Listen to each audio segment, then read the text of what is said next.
to NDTV's World Report. I'm Divya. We have a whole lot lined up, and let's just start with the Trump administration's chief negotiator, Brendan Lynch, who's holding closed-door talks with the chief Indian negotiator, Rajesh Agarwal, today. The broader focus of the trade talks will be centered on new steps required to enhance bilateral trade across the goods and services sector. This is going to be increasing the market, the access, and reducing tariffs and non-tariff barriers, and deepening supply chain as far as integration is concerned. Government sources have said that today's talks are expected to create the ground for the round as far as the Indo-US negotiations in the coming weeks is concerned.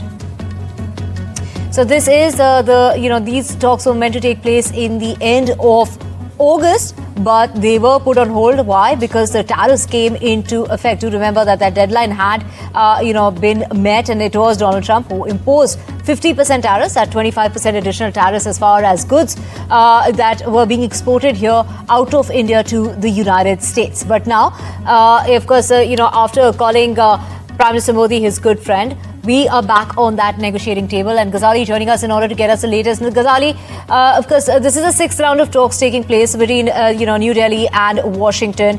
How soon do you think, one will be able to sign on that dotted line?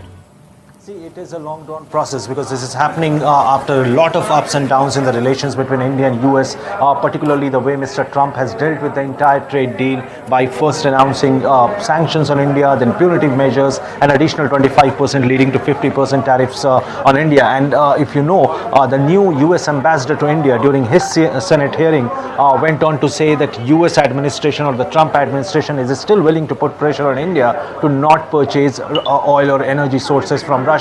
So that is still continues to be a point of contention between the two countries, whether that would also be addressed in these negotiations, because this is directly our oil purchases with Russia has been a point of contention between India and US trade talks as well. It has impacted trade talks in the past. Now, in this particular session, though not much is expected as of now, but this is a welcome move because Mr. Trump had also shown some kind of reconciliatory approach with India by softening his stand by saying that India is a great partner. So this particular round of talk just hints that India and US have resumed their negotiations on trade, but how and when this BTA will be announced, I think it will take some time before we reach to that conclusion. Right, all eyes are waiting on the outcome of this round of negotiations that are taking place here in New Delhi. Thank you, Ghazali, for getting us the latest. Now, US Treasury Secretary Scott Bessent has announced that the Washington as well as Beijing teams have reached a framework agreement on the ownership of TikTok's American operations. He said that the understanding was set during trade talks in Madrid and would allow for US ownership, with President Trump there, of course, and Xi Jinping expecting to finalize that deal. Now, Trump wrote on social media site that the negotiations had gone on well and that China had also confirmed that framework agreement, but emphasized that no deal would come at the cost of the interests when it comes to Chinese companies. Mr. President, you had the framework that's been agreed to with TikTok, for example. Will China continue to have a stake in the company? Well, we haven't decided that, but it looks to me, and I'm speaking to President Xi on Friday for confirmation of that, and, frankly, more importantly, a big deal. And we've had very good meetings. As you know, we were in Europe, our people, Scott Bessent and Jameson Greer, and others. And it was a very big meeting with China. And, they're treating us with respect. We treat them with respect, too. But it was very successful. And on top of it, we have what could be a very good deal. Don't forget, I've had more people say, could you try and keep TikTok alive? I use TikTok. I mean, I have to admit it in the election. And look how I did with you. No Republicans come close. We have a framework for a TikTok deal. The two leaders, President Trump and Party Chair Xi, will speak on Friday to complete the deal, but we do have a framework for a deal with TikTok.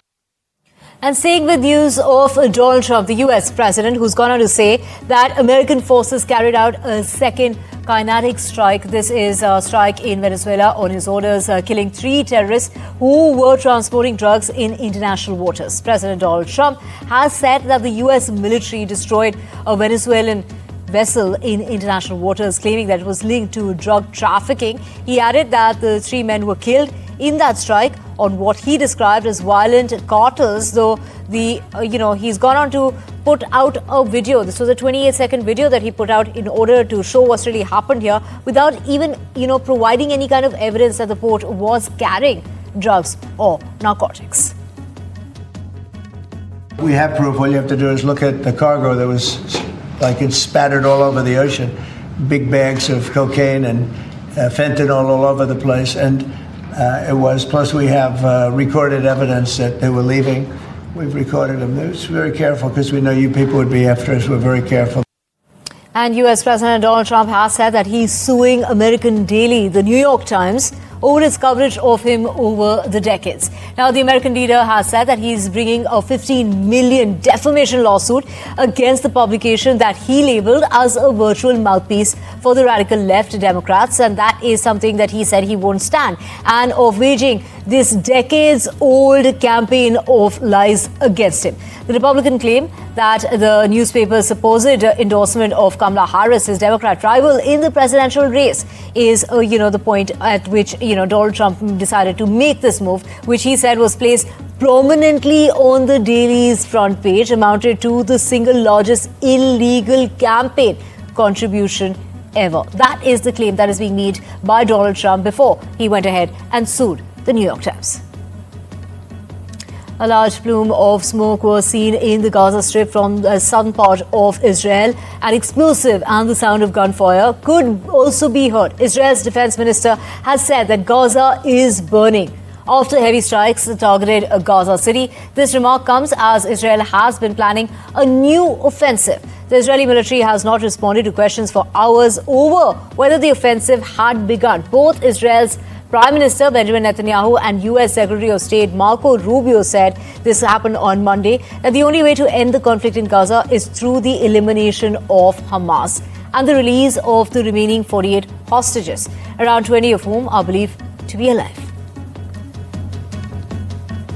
Now we have an exclusive interview with Mauritius Minister for Financial Services and Economic Planning, Dr. Jyoti Jeetun, in which she talks on a wide range of topics, from ties based on ancestry to fighting corruption.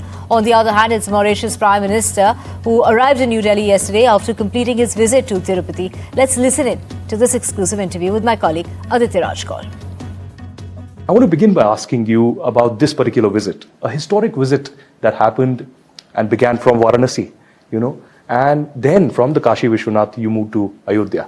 How significant was this particular visit, and how do you see this, laying the foundation of these ties to a renewed level? Aditya, pleasure to be with you this morning.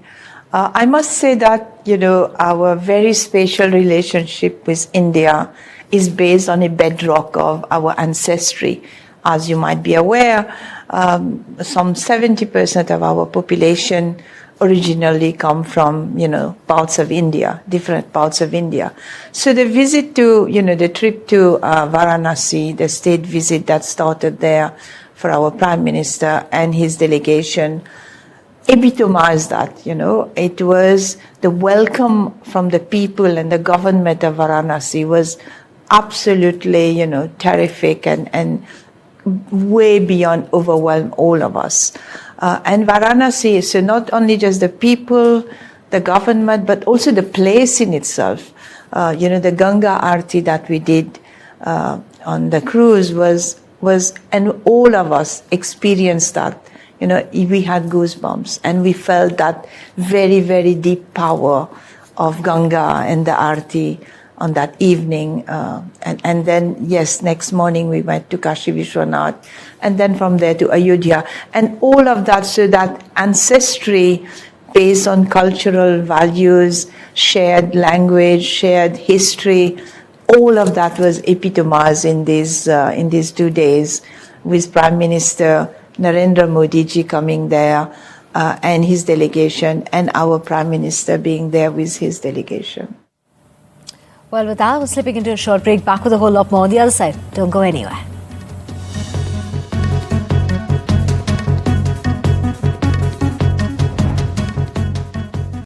Now, Google has said that it was investing £5 billion or 6.8 billion US dollars in the United Kingdom over the next 2 years to help power the country's AI drive. Ahead of a visit by US President Donald Trump, the funds would go towards the company's capital, its expenditure, its research, as well as its development, and encompasses Google DeepMind with its pioneering AI research in science and healthcare. Google said in a statement that it is open to a data center, and this is going to be taking place. This announcement happened last year with a $1 billion US dollar investment. Now, this announcement that's come about would be on top of the money that has already been pledged, is what the Google spokesperson had to say.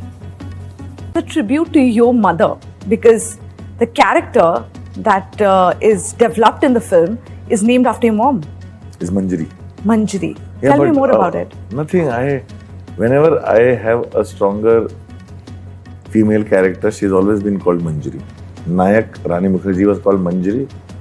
Shul Ravina Tandon was called Manjari. I am just not imaginative enough to give any other name. But it also means that you look up to your mom like that. Yes. That she is that person in your life who Yes, defines strength. Yes, she is. Yeah. She keeps it all together. Right? And she's extremely sensitive as well. Yeah. Tell me about the actors who have you. Every time you cast an actor, we can't imagine that person doing that role. And here we are talking about Aishwarya, who is amazing in the film. I have heard so much about him. Tell me, how did you decide to cast him? After seeing his potential, like literally, it's why do you cast actors? Because how they're was very the good for their audition? own. There's no audition. No, nothing. No, I saw his showreel, and in his showreel there was a monologue he had done from Shul of Manoj Bajpayee, where I did not know who this boy was, literally, and I did not know that he was a Maharashtrian. Forget him being a Thackeray. And he was so good, when I reached out to him for a meeting, that's when first thing I found out he's a Thackeray. Okay. So I gave him the script and told him, as Batana, react to the script. After he reacted to the script, I needed to know, in the sense, I said, what resonates with you? And I said, I wanted him for Bablu. I did not say the double role. He prepped for it. And I said, I need to meet your family. You met his family? I had to meet. Obviously, that's how I would do with all my actors, because I need time from them. So I didn't want. What if they had other plans? So I needed to meet, and I met Smitaji, and I told her very clearly that if I am doing a film with him, I want his time from me, and I want all his time from him, and he can't do any other film as an actor, because he's also a musician. Music jitna chahe kare. As an actor, he cannot. If you have other plans for him, then you let me know now. There were scripts that came for him, and she would run it by me and by him, and he also was like, मैं यही film करूँगा. He also kept it away. She put a lot of faith in me, Smita ji. Same thing when I met Vedika. I said, I need to meet your parents first.